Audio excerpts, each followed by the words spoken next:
Vamos a abrir nuestra Biblia en el Evangelio de Mateo, capítulo 13.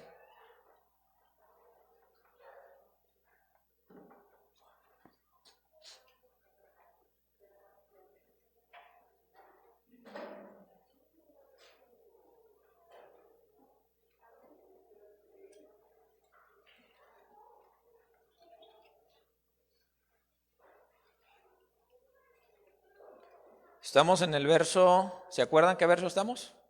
O ya se les olvidó. Capítulo 13, verso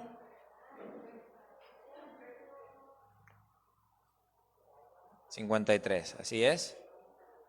Ya estamos acabando esa parte de las parábolas y Mateo cierra con la visita de Jesús a Nazaret, su tierra no natal, pero sí de la infancia, ¿no? Recordemos que Jesús nace en Belén.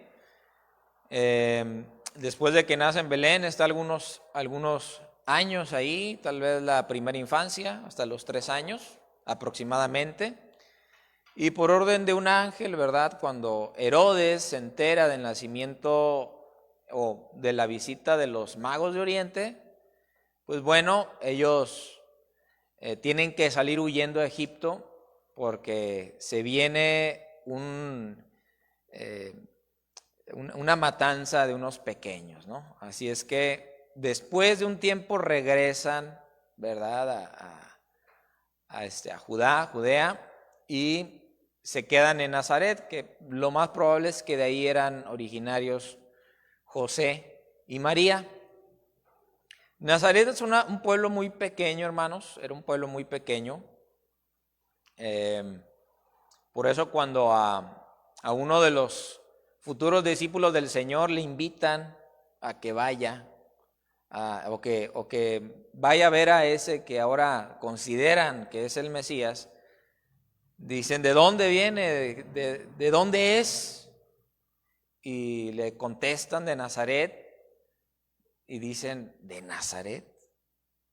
¿De Nazaret puede salir algo bueno? Era una pequeñísima localidad. Ahí regresa Jesús, después de que anduvo haciendo algunas sanidades, regresa Jesús a su tierra. Entonces podríamos decir que Jesús está en casa. Regresa Jesús a casa. No sé qué puede significar para cualquier persona, cualquier ser humano, regresar al lugar de sus orígenes después de que han andado por otros lugares donde es reconocido, donde es conocido como el Mesías. No sé qué puede significar para él.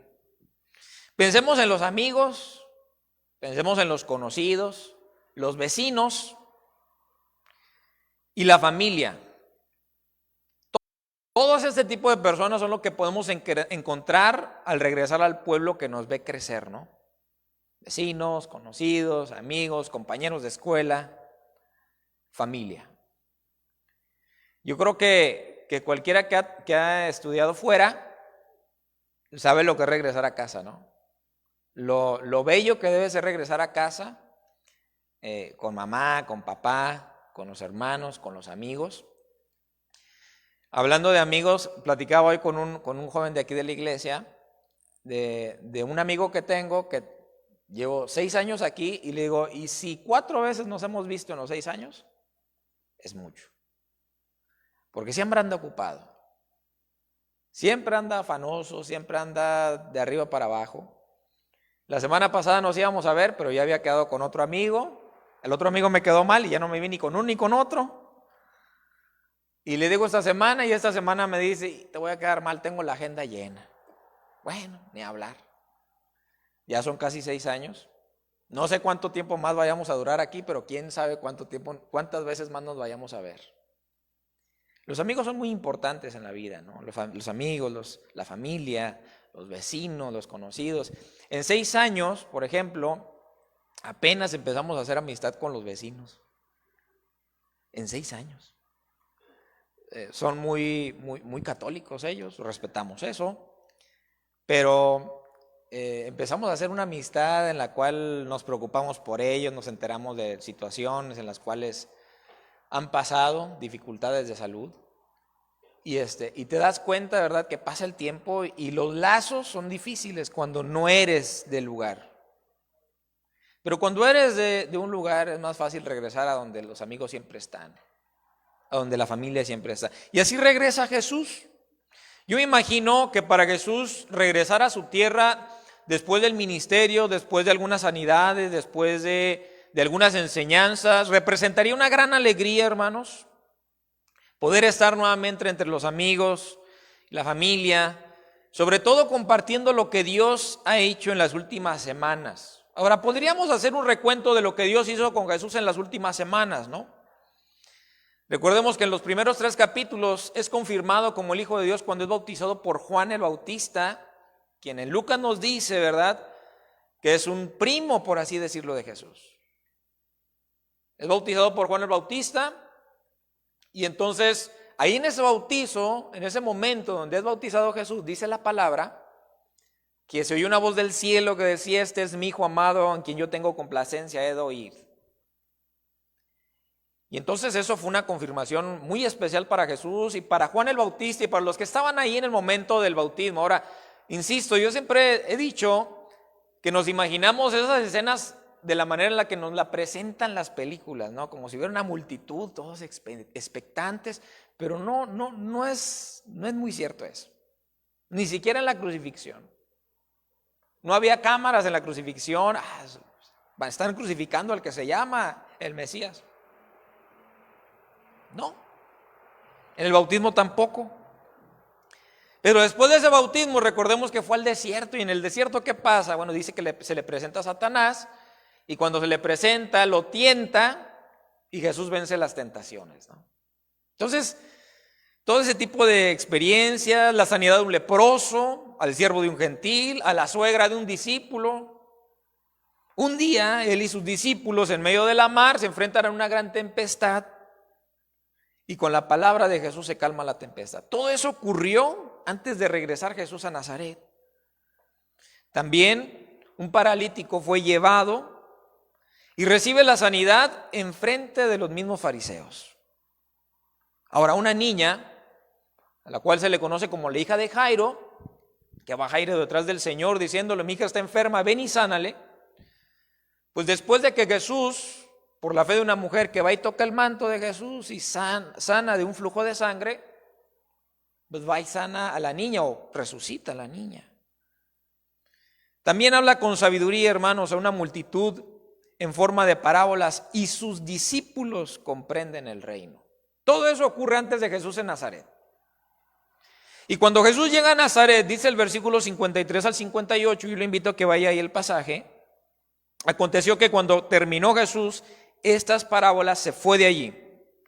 Y venido a su tierra les enseñaba en la sinagoga de ellos, de tal manera que se maravillaban y decían: ¿de dónde tiene esta sabiduría y estos milagros? ¿No es este el hijo del carpintero? ¿No se llama su madre María y sus hermanos Jacobo, José, Simón y Judas? ¿No están todas sus hermanas con nosotros? ¿De dónde pues tiene todas estas cosas? Y se escandalizaban de él, pero Jesús les dijo: no hay profeta sin honra, sino en su propia tierra y en su casa. Y no hizo allí muchos milagros a causa de la incredulidad de ellos. Hermanos, esa alegría de regresar a Nazaret y poder compartir con su gente lo que ha acontecido en los últimos días, esa alegría de regresar a la sinagoga donde tenía por costumbre escuchar el texto sagrado. Recordemos que le dije que si algún contacto Jesús tuvo con lo que fue antes de la Biblia, lo que nosotros conocemos como el Antiguo Testamento, era una vez a la semana. Era una vez a la semana. Y hoy, por ejemplo, les dije que deberíamos seguirle el ejemplo de los niños que van a aprender el Salmo número 1. A lo mejor usted y yo ya lo aprendimos hace muchos años y tendremos que repasarlo, a lo mejor ya se le olvidó. Pero nos podemos ir a la casa y tener una versión de la Biblia y repasar la Biblia. Jesús no tuvo ese privilegio. Jesús no tenía textos sagrados en su casa.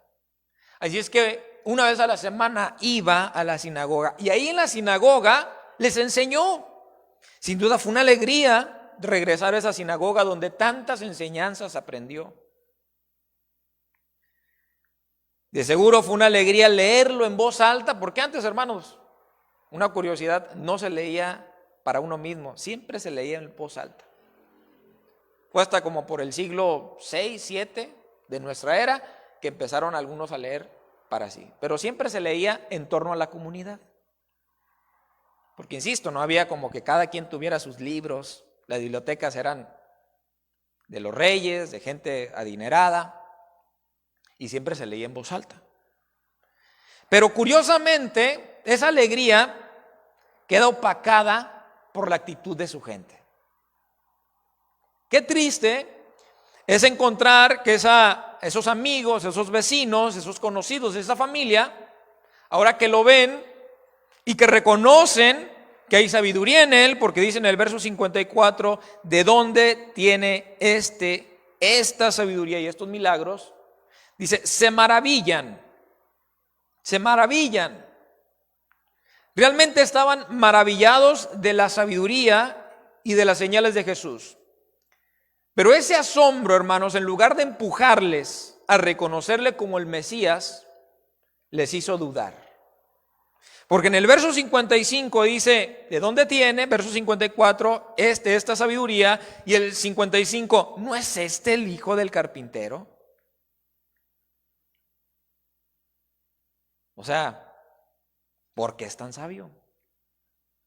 ¿De dónde? ¿Cómo sabe estas cosas? ¿Quién le enseñó? Si recordamos el currículum de Pablo, que nos dice que él fue circuncidado al 8º día, conforme a la ley de Moisés, fariseo de fariseos, que aprendió a los pies de Gamaliel, uno de los principales maestros de los tiempos del primer siglo. Jesús no tuvo nada de eso. Jesús no fue enseñado a los pies de grandes maestros. Jesús era simplemente un nazareno. Era un hijo de un carpintero. Para nuestros tiempos sería un hijo de un albañil. Un hijo de un albañil. Y por eso cuando lo escuchan hablar y reconocen los milagros que Jesús ha hecho, dicen, ¿de dónde? ¿Por qué? Ese asombro no es para reconocer que Jesús es el Hijo de Dios o el Mesías, sino que les hace dudar y creer que lo conocían demasiado bien, porque dicen, no es este el hijo del carpintero, no se llama su madre María y sus hermanos Jacobo, José, Simón y Judas. Ellos suponen, lo conocemos demasiado bien como para saber que no es posible que él hable así, que no es posible que los milagros que él ha hecho sean verdaderos. Lo conocían demasiado bien a él y a su familia como para aceptar que Jesús, el hijo de un carpintero, fuera el Mesías. ¿De dónde tiene esta sabiduría y milagros? ¿Por qué él? Pudieron haberse preguntado. Hermanos, hay ocasiones en las cuales no es malo dudar. ¿Recuerdan a Tomás? Tomás dijo, si yo no viere, ¿verdad? El costado, las manos horadadas, yo no voy a creer que resucitó. Pero Jesús dice que se aparece delante de Tomás. ¿Y qué hace? Le dice, Tomás, mete tu mano en mis manos, toca, mete tu mano en mi costado y date cuenta que soy yo. ¿Por qué Jesús ahí sí se le presenta y le comprueba? Yo creo que Tomás no tenía una duda que fuera de alguna manera morbosa, sino que realmente él quería creer. No es malo dudar a veces. No es malo preguntarse. De hecho, la duda ha provocado muchos descubrimientos. Es buena. Es buena cuando tenemos un deseo sincero por saber la verdad, por reconocer la verdad. Es bueno cuando en esa duda nos encaminamos hacia el conocimiento verdadero, el conocimiento de Dios. El conocimiento que cambia vidas empieza con la duda. Pero ellos no tenían ese tipo de duda, sino que no tenían una duda sincera, no tenían una duda que estuviera motivada por encontrar la verdad, por realmente reconocer a Jesús como el Mesías, sino que habían tomado una decisión de no aceptar a Jesús como el Mesías y por lo tanto dan por sentado que no puede ser así, y a eso se llama prejuicio. Porque dicen, ¿cómo es posible que el hijo del carpintero? ¿Cómo es posible que el hijo del carpintero tenga esta sabiduría y realice estos milagros? Si lo conocemos, sabemos quién es, sabemos las travesurillas ahí inocentes que hizo de pequeño. Jesús, pues sí, no son pecados. Las travesuras inocentes no son pecado, hermanos. Jesús fue niño, Jesús se cayó, Jesús se raspó las rodillas. Jesús fue un niño normal, como cualquiera de los nuestros. Jesús fue un joven con las inquietudes que cualquier joven tuvo. ¿Cuáles son las inquietudes comunes de un joven? Noviazgo y cosas por el estilo. Jesús nunca dice que se casó, ¿verdad? Pero es pecado enamorarse. ¿Es pecado pensar en el amor? No. Nunca nos dice la Biblia que se casó. Y no hubiera sido pecado si se hubiera casado. Pero, porque si no, entonces aquí estaríamos muchos en pecado, ¿no? De acuerdo a la filosofía o a la teología medieval, el pecado original se dio en el acto sexual. Y se transmite el pecado original en el acto sexual. Eso es lo que dice la teología católica sobre el pecado original. Jesús no tuvo hijos, no nos dice la Biblia, no tuvo hijos, no se casó, pero fue un hombre normal como todos. Y por eso para su gente, cuando ven a un Jesús con esa sabiduría, dicen, nosotros lo conocemos. ¿Cómo es posible que este hombre al cual vimos crecer, que es amigo de mis hijos, que es hijo de un carpinterillo, ahora tenga esa sabiduría y resulte que ahora es el Mesías? Tenían prejuicios.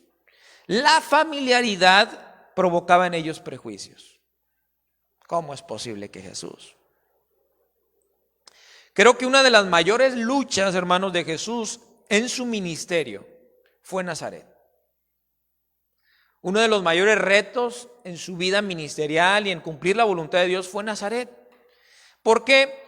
Porque si recordamos, antes de que iniciara su ministerio, en las tentaciones, los cuestionamientos de Satanás inician diciendo, si eres hijo de Dios. Si eres hijo de Dios, dile a esas piedras que se conviertan en pan. Si eres hijo de Dios, déjate caer del pináculo. Porque a sus ángeles, y utiliza la Biblia, hermanos. Mire, usted debe estar consciente, usted y yo debemos estar conscientes que salpicar de versículos una enseñanza no es hacer bíblica una enseñanza. Porque el diablo usa la Biblia. Satanás usa la Biblia. La usó con Jesús. ¿No lo usará contra nosotros? Lo usó con Jesús porque utiliza ese salmo que muchos cristianos utilizan para abrirla en su casa, dejarla abierta para que no vengan espíritus. El Salmo 91. El Salmo 91 que dice, ni plaga tocará tu morada. Ya ve, pastor, no me puedo enfermar porque ni plaga tocará tu morada.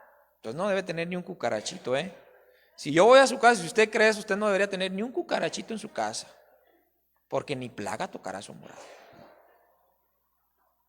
Y cuando vaya al dentista, espero que no tenga ni una caries, porque ni plaga tocará tu morada. Ese mismo pasaje que hoy muchos cristianos lo utilizan mal para decir que el cristiano no se puede enfermar, porque si se enferma no está en fe, y si se enferma está en pecado y cosas por el estilo, hermano, lo utilizó el diablo para decirle a Jesús, si eres hijo de Dios. Ese mismo salmo. Y entonces, ese mismo cuestionamiento de Satanás en la tentación de si eres hijo de Dios, dile a esas piedras que se conviertan en pan, lánzate del pináculo del templo porque a sus ángeles mandará que tu pie no tropiece en piedra. Ahora también en Nazaret se enfrenta a Jesús ante la incredulidad de su propia familia, ante la incredulidad de sus propios vecinos, ante la incredulidad de sus propios amigos, porque dicen, no es probable que este hijo de un carpinterillo sea el Hijo de Dios. Si eres hijo de Dios, la familiaridad, hermanos, es a veces un obstáculo. Es un obstáculo cuando queremos servir a Dios. Y usted se va a dar cuenta, cuando usted se convierte al Señor, cuando usted quiere dar testimonio al Señor, los que más le van a costar dar buen testimonio es, ¿quién? La familia. ¿O no? ¿Cómo? La hermana, ahora es la hermana Elvis, ahora resulta. Ahora resulta que Elvis es cristiana, mira. Así nos pasa, así nos va a pasar. Le pasó a Jesús, que nunca pecó, ahora uno que se ha pecado. Imagínese. Pero el prejuicio empieza por la familiaridad. La gente dice, ¿cómo es posible que Josué Palacios? ¿Cómo? Si en la prepa. No, hombre, si lo conocieran los hermanos, ¿cómo fue en la prepa? No, hombre.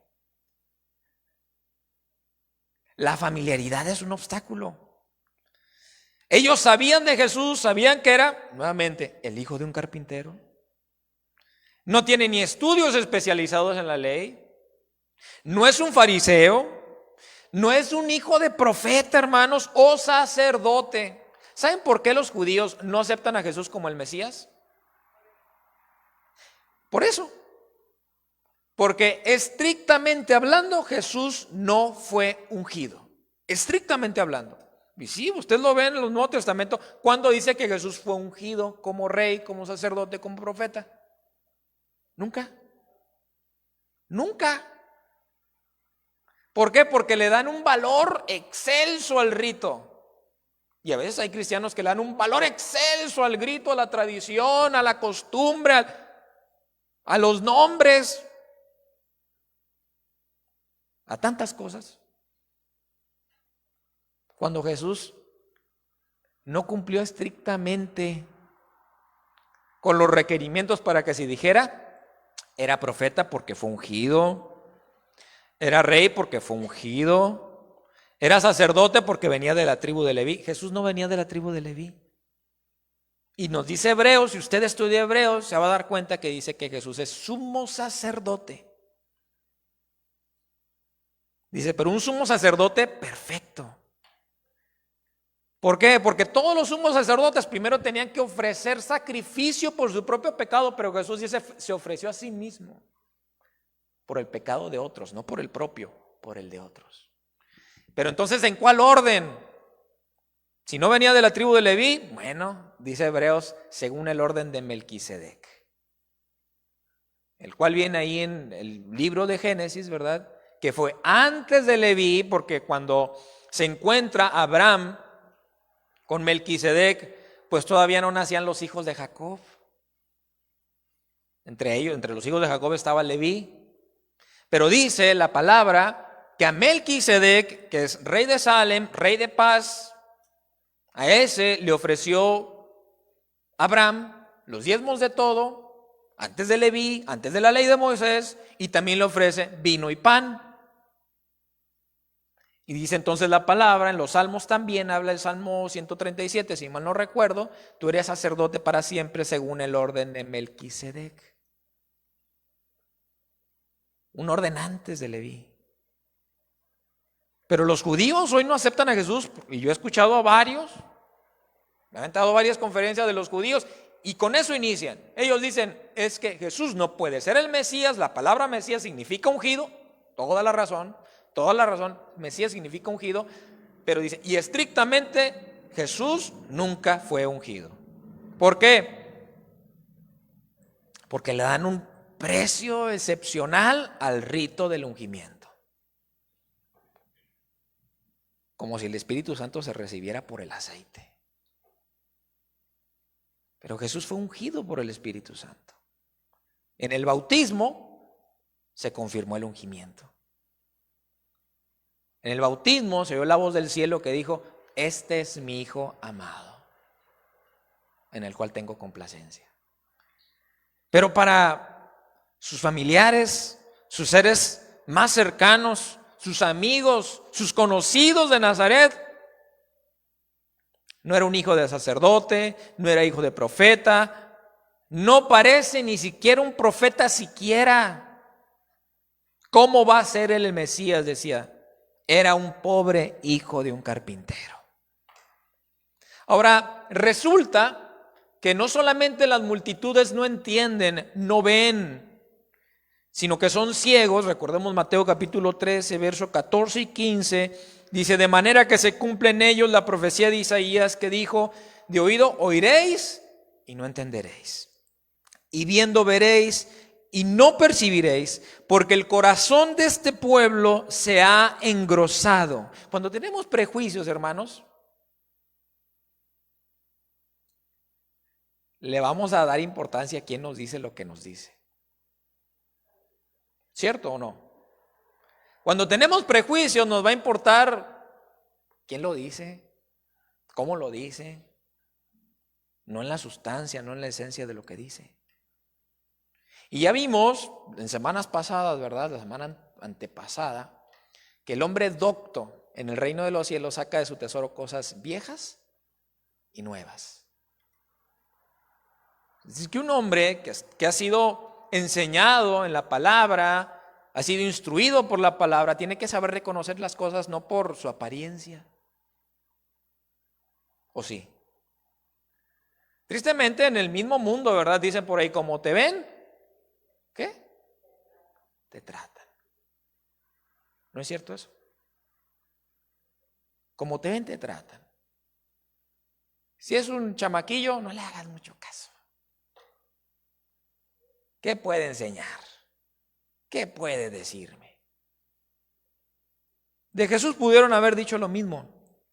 Pero el problema no estaba en Jesús, sino en el corazón de ellos. Porque dice el verso 15 del capítulo 13, hablando de cómo se cumplía la profecía de Isaías en la gente que escuchaba y no creía, que escuchaba y no entendía, que veía y no quería reconocer. Dice: porque el corazón de este pueblo se ha engrosado y con los oídos oyen pesadamente, y han cerrado sus ojos para que no vean con los ojos y oigan con los oídos y con el corazón entiendan, y por lo tanto, ¿qué ocurre? Y se conviertan y yo los sane. Entonces el pueblo al cual Jesús regresa, que es su pueblo Nazaret, era un pueblo de un corazón engrosado, de un corazón duro, de un corazón que no iba a ver las señales. Por eso dice que Jesús no hizo muchos milagros ahí. ¿A causa de qué? De la incredulidad. No significa que la fe produce milagros. Lo que significa este pasaje, lo que está diciendo este pasaje, que por cuanto ellos no recibieron a Jesús, no reconocieron en Jesús, no vieron la manifestación de la gracia de Dios a través de los milagros. Su imagen de profeta, hermanos, no hace juego con la humildad y la pobreza de Jesús. Isaías 53 nos da una señal de cómo vendría el Mesías. Isaías 53. A lo mejor usted se lo sabe. Fíjese cómo inicia en el verso 1. ¿Quién ha creído a nuestro anuncio? ¿Y sobre quién se ha manifestado el brazo de Jehová? Subirá cual renuevo delante de él, y como raíz de tierra seca. No hay parecer en él, ni hermosura. Le veremos, mas sin atractivo para que le deseemos. Despreciado y desechado entre los hombres, varón de dolores, experimentado en quebranto, y como que escondimos de él el rostro, fue menospreciado y no lo estimamos. Dice el verso 2, no hay parecer en él, ni hermosura, le veremos más inatractivo para que le deseemos. ¿Jesús era feo? No sé. ¿Jesús era guapo? No sé. Lo que sí sé es que para la gente lo que veían en Jesús no les llamaba la atención.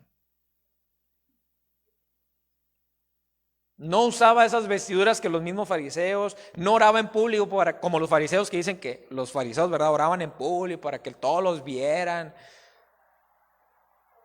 No predicaba éxito, predicaba arrepentimiento. No predicaba motivación. No predicaba, salir el campeón que hay en ti. No predicaba, el cristiano tiene que ser rico. No predicaba nada de eso. Y estoy muy seguro, que si Jesús en nuestros tiempos predicara, no sería uno de los predicadores más famosos de YouTube. Estoy seguro.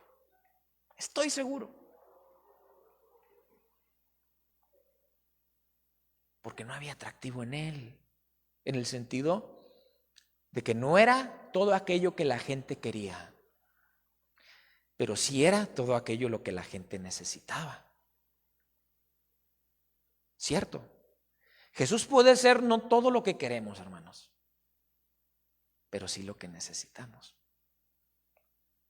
Porque muchas veces lo que queremos es perverso.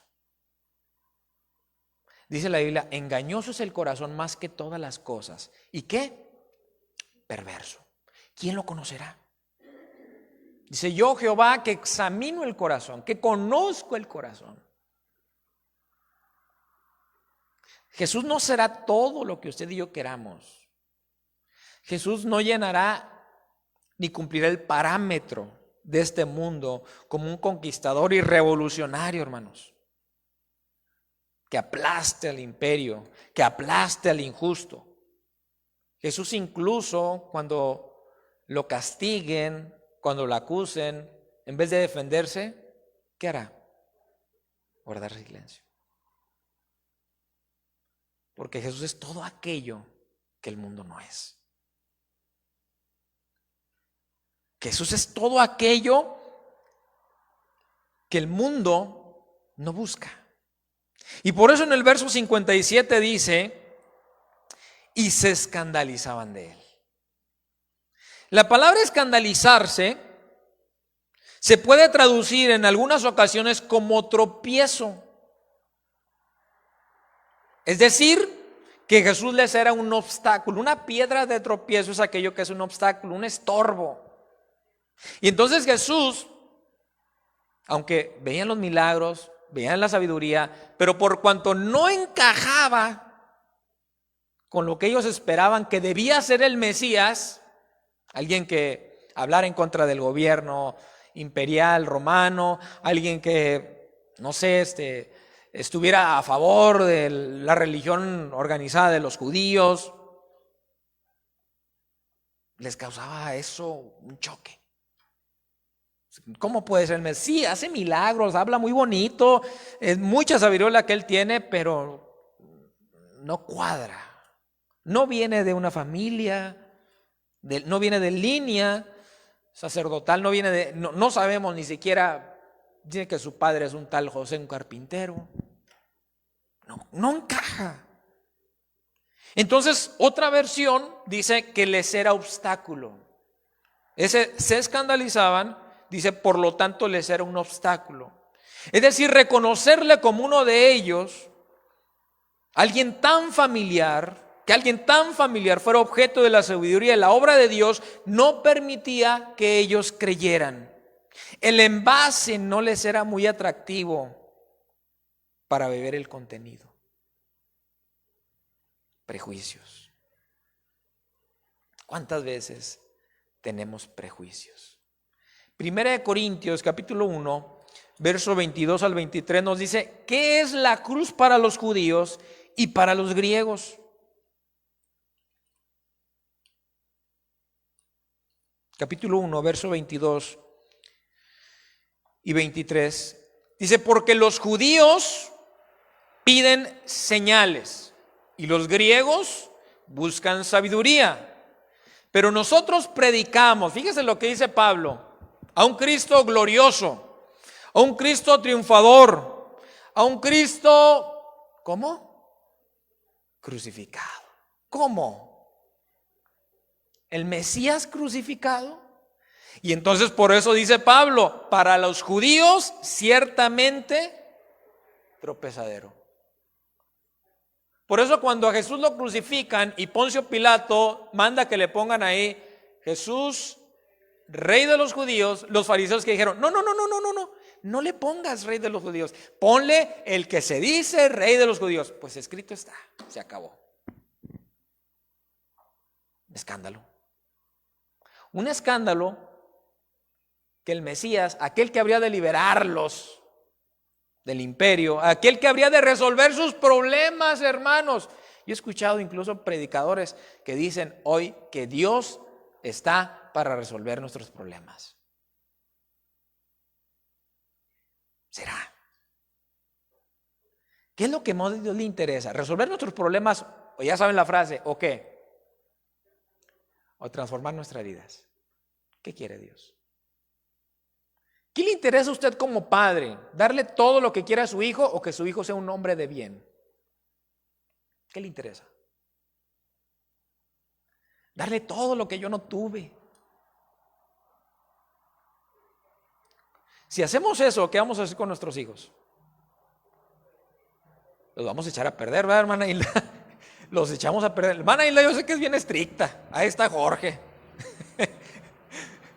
¿Sí era estricta, Jorge? Muy estricta. Pero sabemos que si a nuestros hijos le damos todo lo que quieren, porque nosotros no tuvimos todo lo que quisimos, los vamos a echar a perder. Y no estoy diciendo que usted haga enojar a sus hijos sin ninguna razón, porque tampoco eso dice la Biblia. Sino que aprendamos a amonestarlos en la disciplina y el temor del Señor, ¿no? Entonces Dios, que es un buen padre, ¿qué hará? Nos dará todo. Somos un consentido de Dios. A veces como cristianos decimos, es que yo soy un consentido de Dios.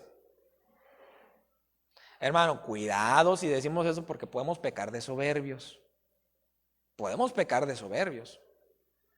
Porque imagínense, si a nosotros nos va bien, a los de Cuba les va mal, entonces los de Cuba no son consentidos por Dios. A los de Ucrania no son consentidos por Dios. A los hermanos de Chiapas no son consentidos por Dios, porque a ellos no les va muy bien que digamos. Entonces a ellos Dios no los ama. Podemos pecar de soberbia.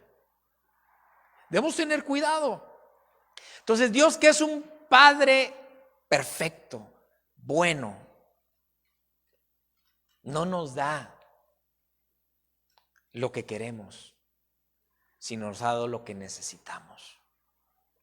No está preocupado en resolver nuestros problemas, hermanos. No está preocupado ni le interesa hacernos ricos, hermanos. Dios está interesado en transformar nuestras vidas. Dios está interesado en que nuestra vida sea transformada al carácter de Cristo. Por eso Pablo decía, nosotros predicamos a Cristo empoderado. Predicamos a Cristo rico.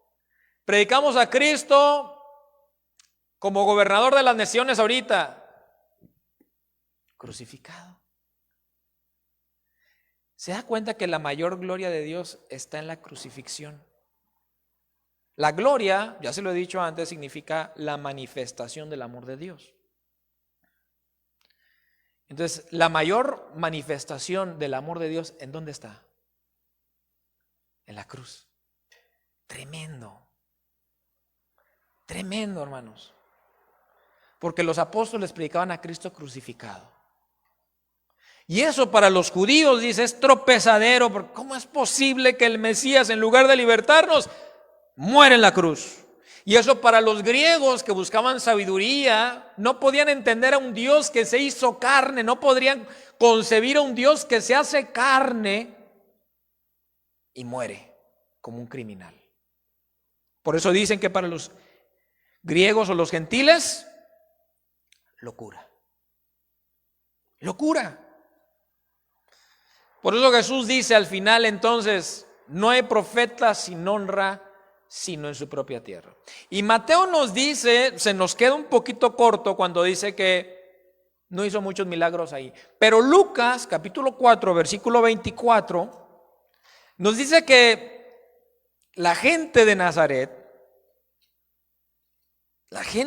esos amigos, conocidos, amados, no solamente no creyeron, sino que el verso 24 al 29 nos dice, y añadió, de cierto os digo que ningún profeta es acepto en su propia tierra, y en verdad os digo, Jesús habla a esa multitud de conocidos que están en la sinagoga, que muchas viudas había en Israel en los días de Elías, cuando el cielo fue cerrado por 3 años y 6 meses y hubo una gran hambre en toda la tierra, pero a ninguna de ellas fue enviado Elías, sino una mujer viuda en Sarepta de Sidón.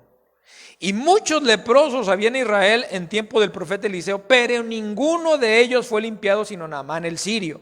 Verso 28, al oír estas cosas, todos en la sinagoga se llenaron de ira.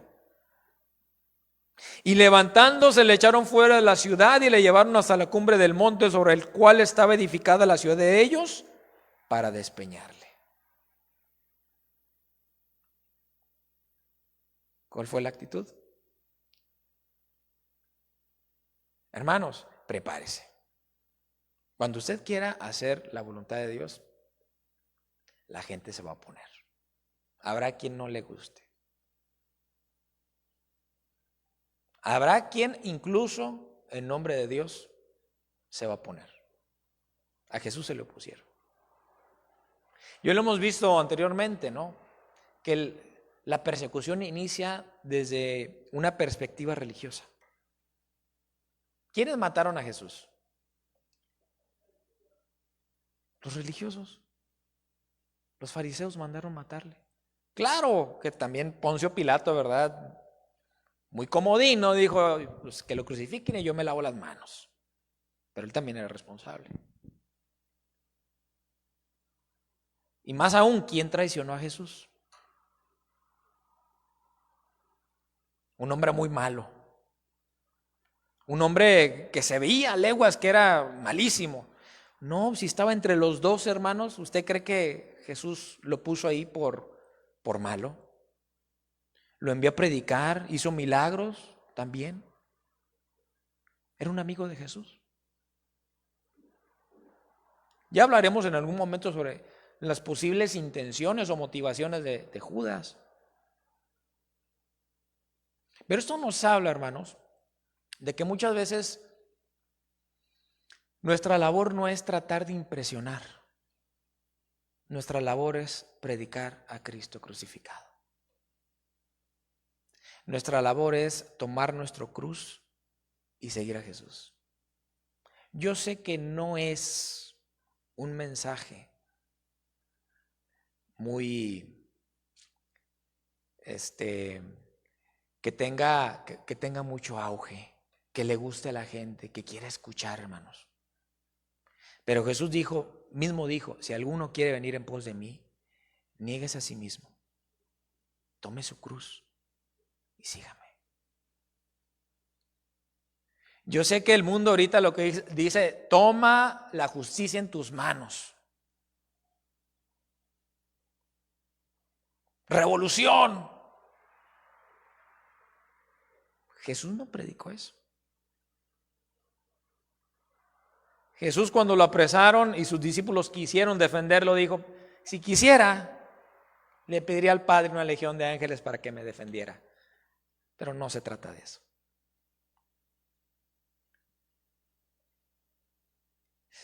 La vida de Jesús rompe el paradigma de los judíos respecto a lo que ellos esperaban del Mesías. No es popular el mensaje de la cruz, hermanos. Sin duda, no es popular. No es cómodo. Pero los apóstoles dijeron, no predicamos otra cosa sino a Cristo crucificado.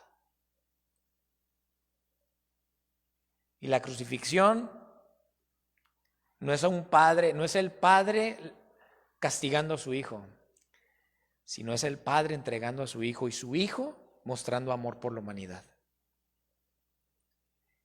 Y esa es la palabra que usted y yo debemos predicar. Esa es la vida que usted y yo debemos buscar. Y entonces el resultado, hermanos, es que no hay muchas señales en Nazaret. La señal, ya recordemos, que es una confirmación del reino. Los milagros, hermanos, Jesús no era voy a usar un término ahí medio dominguero, un taumaturgo, un curandero. Jesús no era un curandero, no era un milagrero. Jesús no hacía campañas de milagros, hermanos. Oye, muchos hacen campañas de milagros. Campañas de milagros, ven aquí. Y yo a veces veo que regresan muchos, así como llegaron en silla de ruedas, así se regresan, hermanos. Jesús no hizo eso. Jesús iba, veía la multitud y movido por el amor de Dios, si el Señor se lo confirmaba por el Espíritu Santo, lo sanaba.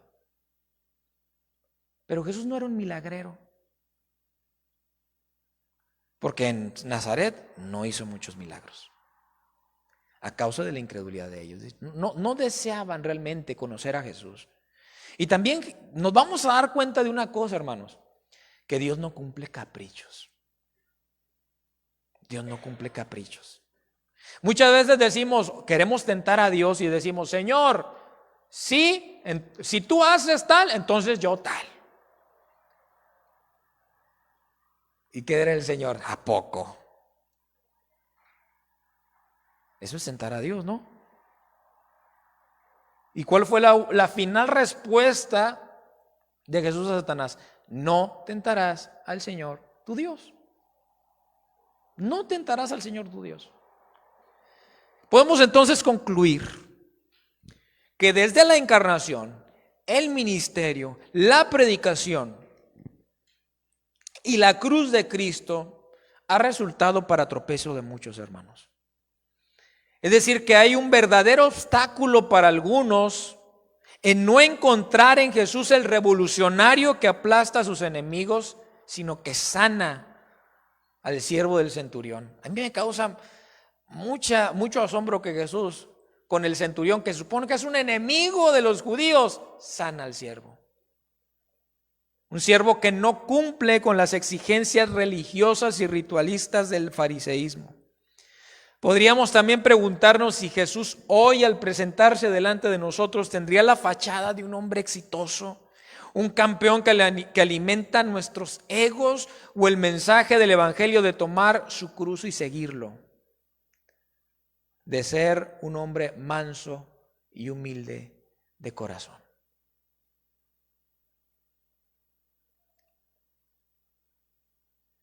Espero en el Señor